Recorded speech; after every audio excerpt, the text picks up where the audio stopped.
You ask Tiger to solve. This deals with linear equations with one unknown.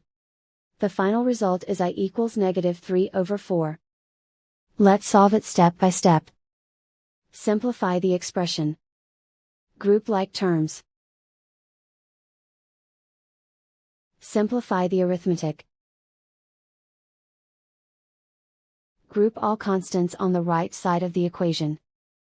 Subtract 9 from both sides. Simplify the arithmetic.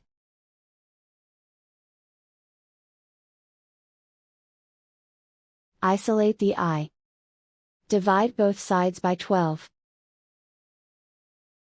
Simplify the fraction. Find the greatest common factor of the numerator and denominator. Factor out and cancel the greatest common factor. And so the final result is I equals -3/4.